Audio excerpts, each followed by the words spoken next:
ओम नमो भगवते वासुदेवाय। 16वां अध्याय। परीक्षित की दिग्विजय तथा धर्म और पृथ्वी का संवाद।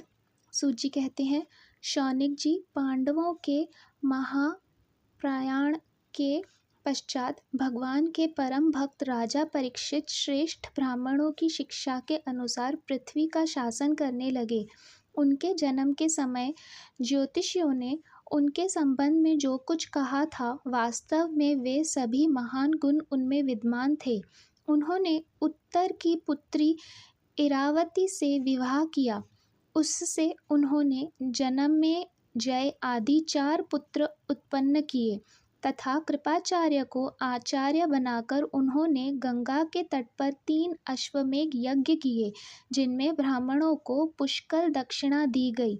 उन यज्ञों में देवताओं ने प्रत्यक्ष रूप में प्रकट होकर अपना भाग ग्रहण किया था।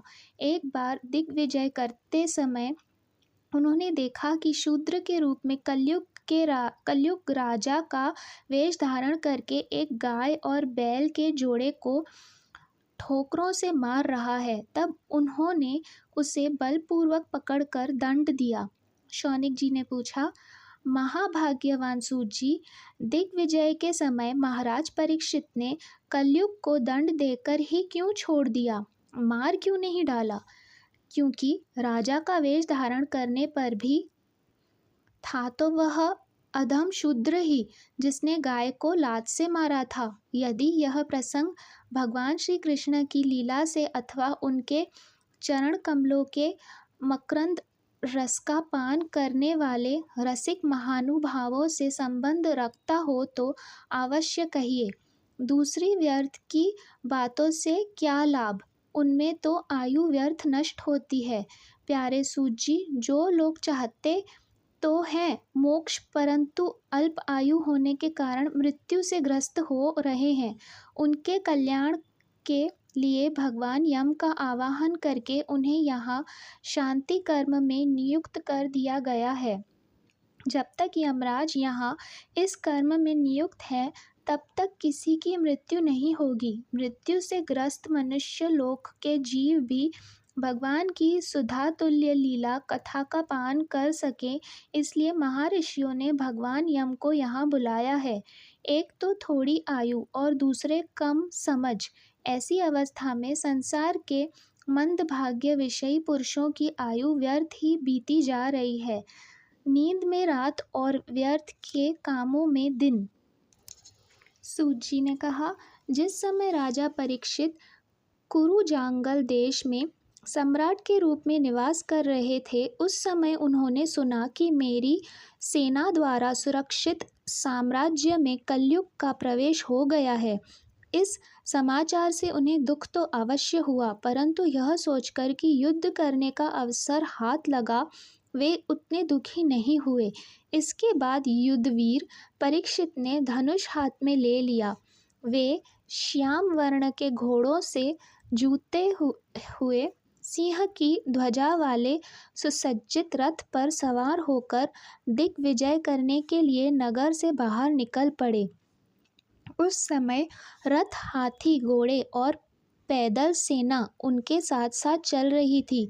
उन्होंने भद्राशव, केतुमाल, भारत, उत्तर कुरु और किम पुरुष आदि सभी वर्षों को जीत कर वहाँ के राजाओं से भेंट ली।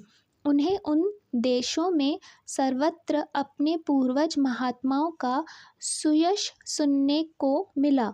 उस यशोगान से पद पद पर भगवान श्री कृष्ण की महिमा प्रकट होती थी। इसके साथ ही उन्हें यह भी सुनने को मिलता था कि भगवान श्री कृष्ण ने अश्वत्थामा के ब्रह्मास्त्र की ज्वाला से किस प्रकार उनकी रक्षा की थी। यदुवंशी और पांडवों में परस्पर कितना प्रेम था तथा पांडवों की भगवान श्री कृष्ण में कितनी भक्ति थी। जो लोग उन्हें ये चरित्र सुनाते, उन पर महामना राजा परीक्षित बहुत प्रसन्न होते, उनके नेत्र प्रेम से खिल उठते। वे बड़ी उदारता से उन्हें बहुमूल्य वस्त्र और मणियों के हार उपहार रूप में देते। वे सुनते कि भगवान श्री कृष्ण ने प्रेम परवश होकर पांडवों को सारथी का काम किया, उनके सभासद बने, यहाँ तक कि उनके मन के अनुसार काम करके उनकी सेवा भी की। उनके सखा तो ही दूत भी बने। वे रात को शास्त्र ग्रहण करके वीरासन से बैठे जाते और शिविर का पहरा देते, उनके पीछे पीछे चलते, स्तुति करते तथा प्रणाम करते। इतना ही नहीं, अपने प्रेमी पांडवों के चरणों में उन्होंने सारे जगत को झुका दिया। तब परीक्षित की भक्ति भगवान श्री कृष्ण के चरण कमलों में और भी बढ़ जाती। इस प्रकार वे दिन दिन पांडवों के आचरण का अनुसरण करते हुए दिग्विजय कर रहे थे। उन्हीं दिनों उनके शिविर से थोड़ी ही दूर पर एक आश्चर्यजनक घटना घटी। वह मैं आपको सुनाता हूँ। धर्म बैल के रूप धारण करके एक पैर से घूम रहा था। एक स्थान पर उसे गाय के रूप में पृथ्वी मिली। पुत्र की मृत्यु से दुखिनी माता के समान उसके नेत्रों से आंसुओं की झरने झर रहे थे। उसका शरीर श्रीहीन हो गया था। धर्म पृथ्वी से पूछने लगा। धर्म ने कहा, कल्याणी, कुशल से तो हो? तुम्हारा मुख कुछ कुछ मलिन हो रहा है, तुम श्रीहीन हो रही हो। मालूम होता है तुम्हारे हृदय में कुछ न कुछ दुख अवश्य है। क्या तुम्हारा कोई संबंधी दूर देश में चला गया है जिसके लिए तुम इतनी चिंता कर रही हो? कहीं तुम मेरी तो चिंता नहीं कर रही हो कि अब इसके 3 पैर टूट गए हैं, एक ही पैर रह गया है। संभव है तुम अपने लिए शोक कर रही हो कि अब शूद्र तुम्हारे ऊपर शासन करेंगे। तुम्हें इन देवताओं के लिए भी खेद हो सकता है जिन्हें अब यज्ञों में आहुति नहीं दी जाती, अथवा उस प्रजा के लिए भी जो वर्षा न होने के कारण अकाल एवं दुर्भिक्ष से पीड़ित हो रहे हैं। देवी, क्या तुम राक्षस सरीखे मनुष्यों के द्वारा सताई हुई अशिक्षित स्त्रियों एवं आर्त बालकों के लिए शोक कर रही हो? संभव है विद्या अब कुकर्मी ब्राह्मणों के चंगुल में पड़ गई है और ब्राह्मण विप्रद्रोही राजाओं की सेवा करने लगे हैं और इसी का तुम्हें दुख हो। आज के नाम मात्र के राजा तो 16 आने कलयुगी हो गए हैं। उन्होंने बड़े बड़े देशों को भी उजाड़ डाला है। क्या तुम उन राजाओं या देशों के लिए शोक कर रही हो? आज की जनता खान पान, वस्त्र, स्नान और स्त्री सहवास आदि में शास्त्रीय नियमों का पालन न करके स्वेच्छाचार कर रही है। क्या इसके लिए तुम दुखी हो? माँ पृथ्वी, अब समझ में आया हो न हो तुम्हें भगवान श्री कृष्ण की याद आ रही होगी, क्योंकि उन्होंने तुम्हारा भार उतारने के लिए ही अवतार लिया है और ऐसी लीलाएं की थी जो मोक्ष का भी अवलंबन है। अब उनकी लीला स्वर्ण करके लेने पर उनके परित्याग से तुम दुखी हो रही हो। देवी, तुम तो धन रत्नों की खान हो। तुम अपने कलश के कारण जिससे तुम इतनी दुर्बल हो गई हो, मुझे बतलाओ। मालूम होता है बड़े बड़े बलवानों को भी हरा देने वाली काल ने देवताओं के द्वारा वंदनीय तुम्हारे सौभाग्य को छीन लिया है।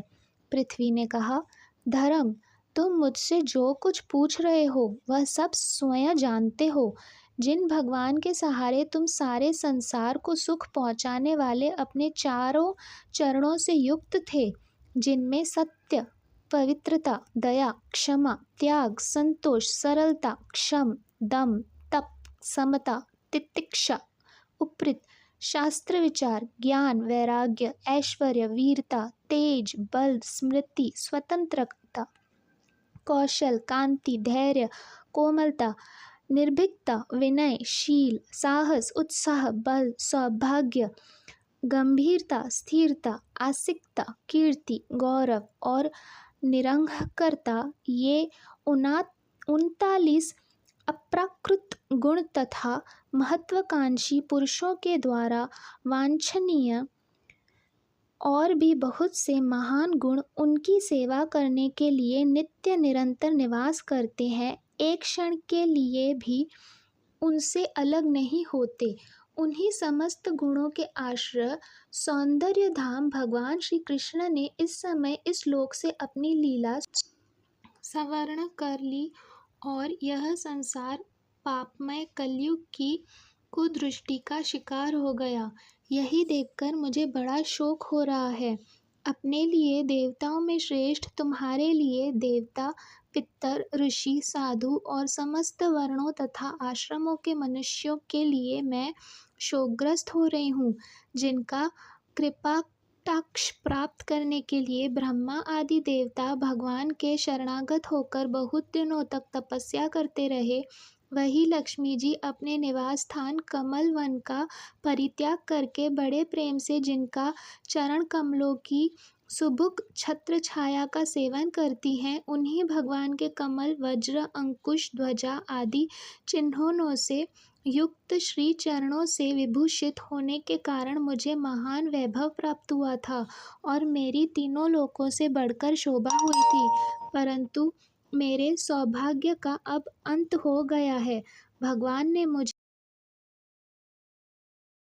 अभागिनी को छोड़ दिया। मालूम होता है मुझे अपने सौभाग्य पर गर्व हो गया था, इसलिए उन्होंने मुझे यह दंड दिया है। तुम अपने तीनों चरणों के कम हो जाने से मन ही मन क्रुद्ध रहे हो थे, अतः अपने पुरुषार्थ से तुम्हें अपने ही अंदर पुनः सब अंगों से पूर्ण एवं स्वस्थ कर देने के लिए वे अत्यंत रमणीय श्याम सुंदर विग्रह से यदुवंश में प्रकट हुए और मेरे बड़े भारी भार को, जो असुरवंशी राजाओं की सैकड़ों अक्षौहिणियों के रूप में था, नष्ट कर डाला, क्योंकि वे परम स्वतंत्र थे, जिन्होंने अपनी प्रेम भरी चितवन, मनोहर मुस्कान और मीठी मीठी बातों से सत्यभामा आदि मधुमयी माननियों के मान के साथ धीरज को भी छीन लिया था और जिनके चरण कमलों के स्पर्श से मैं निरंतर आनंद से पुलकित रहती थी, उन पुरुषोत्तम भगवान श्री कृष्ण का विरह भला कौन सह सकती है। धर्म और पृथ्वी इस प्रकार आपस में बातचीत कर ही रहे थे कि उसी समय राजश्री परीक्षित पूर्ववाहिनी सरस्वती के तट पर आ पहुँचे। इति श्रीमद्भागवत का 16वां अध्याय संपूर्णम। ओम नमो भगवते वासुदेवाय।